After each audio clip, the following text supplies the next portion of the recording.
ಎಲ್ಲರಿಗೂ ನಮಸ್ಕಾರ. ಅರಿವೇ ಗುರು ಶೈಲ ಚಾನಲ್ಗೆ ನಿಮಗೆಲ್ಲ ಸ್ವಾಗತ. ಏನ್ ವಿಶೇಷ ಅಂತ ನೀವು ಕೇಳ್ತಿರ್ಬೋದು.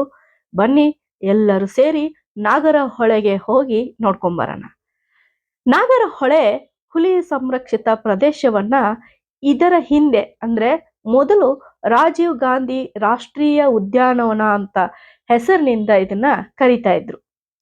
ನಾಗರ ಹಾವಿನ ಆಕಾರದಲ್ಲಿ ಹರಿಯುವ ಹೊಳೆಯ ಒಂದು ವಿಶೇಷತೆಯಿಂದ ಈ ಪ್ರದೇಶಕ್ಕೆ ನಾಗರಹೊಳೆ ಅಂತ ಹೇಳಿ ಮತ್ತೆ ಹೆಸರನ್ನ ಇಡ್ಲಾಯ್ತು.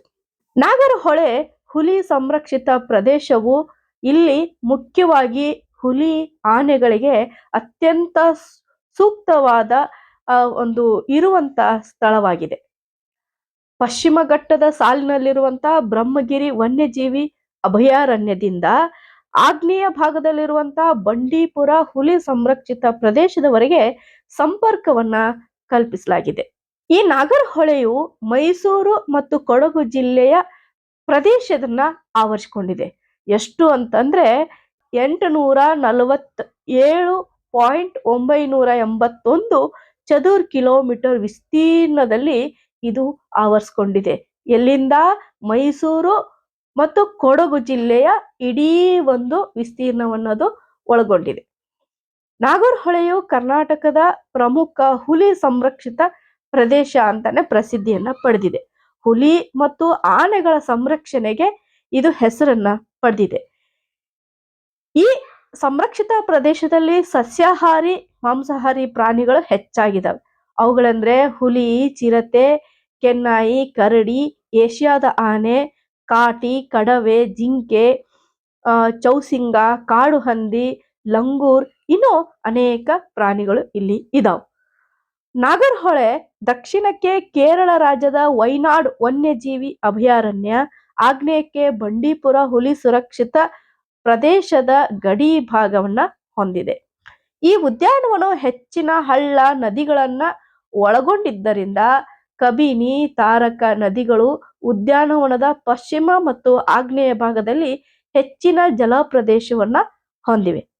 ನಾಗರಹೊಳೆ ಹುಲಿ ಸಂರಕ್ಷಿತ ಪ್ರದೇಶ ಕಾರ್ಬೆಟ್ ಮತ್ತು ಕಾಜಿರಂಗ ನಂತರ ಅತಿ ಹೆಚ್ಚು ಹುಲಿಯ ಸಾಂದ್ರತೆಯನ್ನ ಹೊಂದಿರುವ ಪ್ರದೇಶ ಅಂತ ಹೇಳಿ ದೇಶದಲ್ಲಿನೇ ಹೆಸರನ್ನ ಗಳಿಸಿದೆ.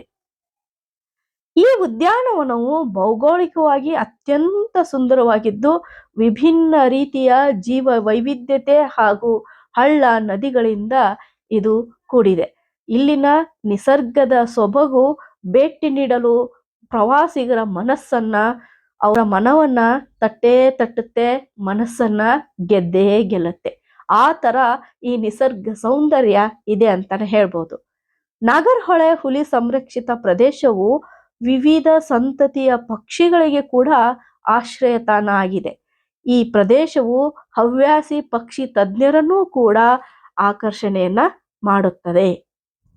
ಇಲ್ಲಿ ಈ ಉದ್ದೇಶ ಏನು ಅಂತಂದ್ರೆ, ನಾಗರಹೊಳೆಯಲ್ಲಿ ಹುಲಿ ಮತ್ತು ವೈವಿಧ್ಯಮಯ ವನ್ಯಜೀವಿಗಳನ್ನ ರಕ್ಷಿಸುವುದೇ ಈ ಒಂದು ಉದ್ಯಾನವನದ ಉದ್ದೇಶ ಅಂತಾನೆ ಹೇಳ್ಬೋದು. ನಾಗರಹೊಳೆಯ ಇತಿಹಾಸವನ್ನ ನಾವು ನೋಡ್ತಾ ಹೋದ್ರೆ, ನಾಗರಹೊಳೆ ಹುಲಿ ಸಂರಕ್ಷಿತ ಪ್ರದೇಶವನ್ನ ವನ್ಯಜೀವಿ ಸಂರಕ್ಷಣಾ ಕಾಯ್ದೆ 1972 ಅನ್ವಯ ಹುಲಿ ಸಂರಕ್ಷಿತ ಪ್ರದೇಶ ಅಂತ ಹೇಳಿ ಕರೆಯುವುದಕ್ಕೂ ಮೊದಲು ನಾಗರಹೊಳೆ ಈ ಕ್ರಮಿಸಿದ ಹಾದಿಯೇ ಒಂದು ವಿಶಿಷ್ಟವಾಗಿದೆ. 1955 ಕೊಡಗು ಭಾಗದ 285 ಚದುರ ಕಿಲೋಮೀಟರ್ ಪ್ರದೇಶವನ್ನ ಅಭಯಾರಣ್ಯ ಅಂತ ಘೋಷಿಸಲಾಗಿತ್ತು. ನಂತರ 1983 ಈ ಅಭಯಾರಣ್ಯವನ್ನ ಸರ್ಕಾರವು 571.55 ಚದುರ ಮೀಟರ್ಗೆ ವಿಸ್ತರಿಸಿ ನಾಗರಹೊಳೆ ರಾಷ್ಟ್ರೀಯ ಉದ್ಯಾನವನ ಅಂತ ಹೇಳಿ ಘೋಷಿಸಲಾಗಿತ್ತು. 1986 ನಾಗರಹೊಳೆ ರಾಷ್ಟ್ರೀಯ ಉದ್ಯಾನವನ ಮತ್ತು ಬಂಡೀಪುರ ಹುಲಿ ಸಂರಕ್ಷಿತ ಪ್ರದೇಶವು ನೀಲಗಿರಿ ಜೀವಗೋಳ ಸಂರಕ್ಷಣೆಯ ಭಾಗ ಎಂದು ಹೇಳಲಾಯಿತು. ನಾಗರಹೊಳೆ ರಾಷ್ಟ್ರೀಯ ಉದ್ಯಾನವನವು ಅತಿ ಹೆಚ್ಚು ಆನೆಗಳ ಸಂತತಿಯನ್ನು ಹೊಂದಿದ್ದರಿಂದ 2000ನೇ ಇಸ್ವಿಯಲ್ಲಿ ಆನೆ ಯೋಜನೆಗೆ ಸೇರ್ಪಡಿಸಿ ಮೈಸೂರು ಆನೆ ಸುರಕ್ಷಿತ ಪ್ರದೇಶದ ಒಂದು ಭಾಗ ಅಂತ ಹೇಳಿ ಘೋಷಿಸಲಾಯಿತು. ಇನ್ನು 2003ರಲ್ಲಿ 71.84 ಚದುರ ಮೀಟರ್ ಅರಣ್ಯ ಪ್ರದೇಶವನ್ನ ಸೇರಿಸಿ ನಾಗರಹೊಳೆ ರಾಷ್ಟ್ರೀಯ ಉದ್ಯಾನವನವನ್ನ 643.392 ಚದುರ್ ಕಿಲೋಮೀಟರ್ಗೆ ಹೆಚ್ಚಿಸಲಾಯಿತು. 2003ರಲ್ಲಿ ನಾಗರಹೊಳೆಯನ್ನ ಹುಲಿ ಯೋಜನೆಯ ಅಡಿಯಲ್ಲಿ ಸೇರಿಸಿದ್ದರಿಂದ ಬಂಡೀಪುರ ಹುಲಿ ಸಂರಕ್ಷಿತ ಪ್ರದೇಶದ ಭಾಗವಾಗಿ ಪರಿಗಣಿಸಲಾಯಿತು. 2007ರಲ್ಲಿ ನಾಗರಹೊಳೆಯನ್ನ ಸ್ವತಂತ್ರ ಹುಲಿ ಸಂರಕ್ಷಿತ ಪ್ರದೇಶ ಹಾಗೂ ಕೋರ್ ಮತ್ತು ಕ್ರಿಟಿಕಲ್ ಟೈಗರ್ ಹ್ಯಾಬಿಟೇಟ್ ಅಂತ ಹೇಳಿ ಘೋಷಿಸಲಾಯಿತು.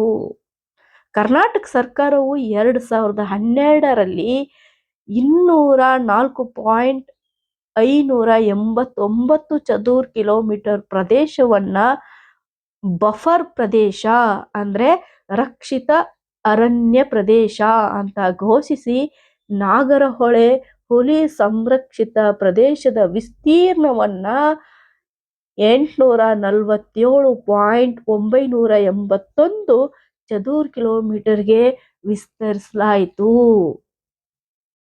ಇಷ್ಟೊಂದು ವಿಶಾಲವಾಗಿರುವಂತ ಈ ನಾಗರಹೊಳೆಗೆ ನೀವು ಒಂದ್ಸಲ ಭೇಟಿ ಕೊಡಲೇಬೇಕು.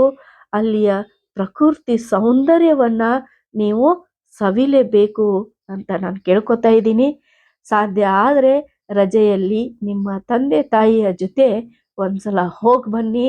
ಅಲ್ಲಿಯ ಒಂದು ಪ್ರಾಣಿ ಪಕ್ಷಿಯ ಒಂದು ಚಟುವಟಿಕೆಗಳು, ಅವುಗಳ ಓಡಾಟ, ಅವುಗಳ ದಿನಚರಿ, ಆಮೇಲೆ ಹಾಗೆ ನಿಮಗೆ ನಿಸರ್ಗ ಸೌಂದರ್ಯದ ಬಗ್ಗೆ ಒಲವು ಕೂಡ ಮೂಡುತ್ತೆ. ಹೋಗಿ ಒಂದ್ಸಲ ನೋಡಿ ಬನ್ನಿ ಅಂತ ನಾನು ಈ ಮೂಲಕ ನಿಮ್ಮಲ್ಲಿ ಕೇಳ್ಕೊತೀನಿ. ಎಲ್ಲರಿಗೂ ಧನ್ಯವಾದಗಳು.